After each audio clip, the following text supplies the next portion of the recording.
Hi everyone, মাই বং কিচেনে সবাইকে স্বাগতম জানিয়ে শুরু করছি আমার আজকের নতুন আরেকটি রেসিপি। আর আজকে আমি নিয়ে এসেছি দারুণ মজার, শুধুমাত্র ময়দা দিয়েই তৈরি করা যায় এমন একটি রেসিপি। এরকম এটা হচ্ছে কাশ্মীরের একটি রেসিপি। কাশ্মীরের আমার আরও একটি রেসিপি আছে আমার চ্যানেলে, আপনারা চাইলে দেখে নিতে পারেন। আমি ভিডিও শেষে দিয়ে দিব। তাহলে চলুন কথা না বাড়িয়ে দেখে নিই। এর জন্য আমি এটা একটু অন্যরকমভাবে তৈরি করছি এই জন্য। আর এখানে আমি এর জন্য ময়দা নিয়ে নিলাম কিছুটা পরিমাণে, প্রায় 2 কাপের মতো এখানে ময়দা আছে। ময়দাটাকে আমি অল্প অল্প করে জল দিয়ে একটা ডো তৈরি করে নেব। আর এই ডোটা খুব বেশি সফট বা খুব বেশি শক্তও হবে না, একটা সফট ডো তৈরি হবে, খুব বেশি নরম হবে না। এই তো দেখুন আমি এখানে অল্প অল্প জল দিয়ে আমি একটি ডো তৈরি করে নিয়েছি। আপনাদেরকে আমি দেখিয়ে দিচ্ছি ঠিক কতটুকু সফট হয়েছে ডোটা। এই তো দেখুন, আপনারা বুঝতেই পারতেছেন যে কতটুকু সফট হয়েছে। এখন এটাকে আমি ঢেকে রেখে দিব আধা ঘন্টার জন্য।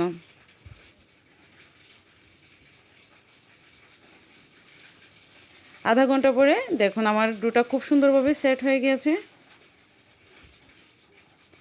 এবার এই দেখুন, এবার এটাকে আমি ভালোভাবে জল দিয়ে ধুয়ে নিব। আমি আপনাদেরকে দেখিয়ে দিচ্ছি ঠিক কীভাবে করে এটাকে ধুতে হবে। এভাবে আমি বেশ অনেকটা পরিমাণে জল দিয়ে দিলাম। এটাকে এইভাবে হাত দিয়ে চেপে চেপে এটাকে ধুয়ে নিতে হবে।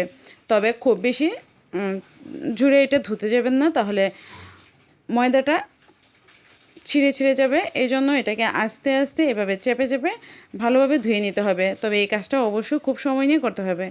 দেখুন অনেক কতটা ময়দা বেরিয়ে এসেছে। ঠিক এইভাবে করে এটাকে একদম পরিষ্কার হওয়া পর্যন্ত এটাকে ধুয়ে নিতে হবে। আমি ঠিক এইভাবে করে এটাকে ভালোভাবে ধুয়ে নিব।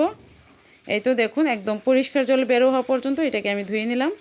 আর দেখুন এখানে ডোটাও খুব সুন্দর একদম রাবারের মতো হয়েছে। আমি আপনাদেরকে দেখিয়ে দিচ্ছি, দেখুন একদম রাবারের মতো হয়েছে। এবার এটাকে চেপে আমি নিয়ে নেব।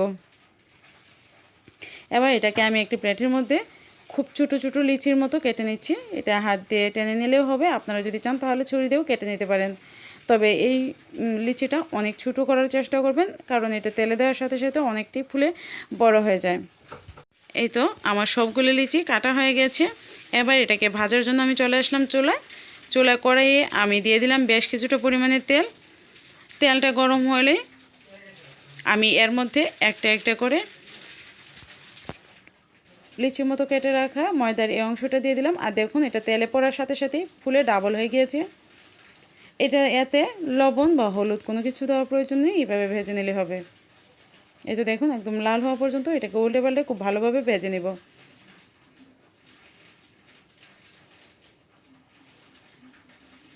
দেখুন এটাকে আমি উল্টে পাল্টে ঠিক একদম খুব সুন্দর একটা ব্রাউন কালার পর্যন্ত এটাকে আমি ভেজে নিলাম। ঠিক এরকম ব্রাউন কালার চলে আসলে আমি এখন এগুলোকে তেল থেকে উঠিয়ে নিব। আর এইভাবে করে আমি সবগুলো লিচিকে এভাবে ভেজে নিব, পাকোড়ার মতো করে ভেজে নিব। এই তো দেখুন এটা খুব সুন্দর একদম মুচমুচে হয়ে গেছে, খুব সুন্দর মুচমুচে হয়েছে।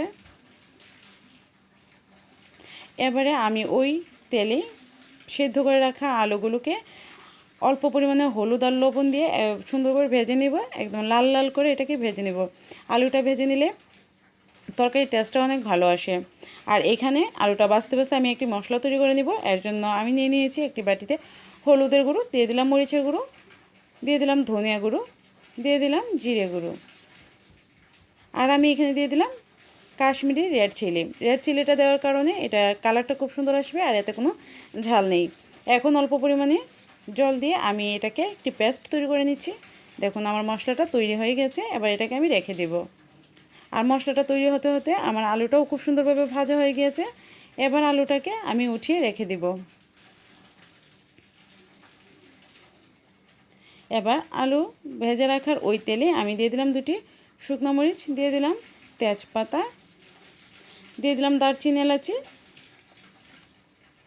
আর দিয়ে দিলাম আস্ত জিরে, আর দিয়ে দিলাম এখানে 5 ফোড়ন, গোটা 5 ফোড়ন। এবার এই সব কিছু থেকে সুন্দর একটা ফ্লেভার আসলে আমি পেস্ট করে রাখা মশলাটা দিয়ে দিলাম, অর্থাৎ যে মশলাটা আমি একসাথে মিক্সড করে রেখেছিলাম এটা দিয়ে আমি খুব ভালোভাবে কষিয়ে নিচ্ছি। দেখুন একদম মশলা থেকে তেলটা ছেড়ে দিচ্ছে। ঠিক এই পর্যায়ে আমি দিয়ে দিব ভেজে রাখা আলুগুলো, আর আলুটাকে আমি মশলার সাথে কয়েক সেকেন্ডের জন্য ভেজে নিব। আর এই পর্যায়ে আমি দিয়ে দিলাম লবণ। এখন আলুটাকে আমি এইভাবে খুন্তির সাহায্যে একটু ভেঙে দিচ্ছি, এতে করে ঝোলের ঘনত্বটা খুব সুন্দর আসবে। আর আমি দিয়ে দিলাম অল্প পরিমাণে চিনি, এতে করে টেস্টটাও খুব ভালো আসবে। দিয়ে দিলাম জল ঝোলের জন্য। এখানে আমি খুবই কম পরিমাণে জল ব্যবহার করেছি। আপনারা যদি চান তাহলে জলটা আরেকটু জল দিতে পারেন, তবে কাশ্মীরিতে ঝোলের পরিমাণটা একটু কম হলে খেতে ভালো হয়। দিয়ে দিলাম ভেজে রাখা কাশ্মীরগুলো অর্থাৎ লিচিগুলো, আর দিয়ে দিলাম আমি এখানে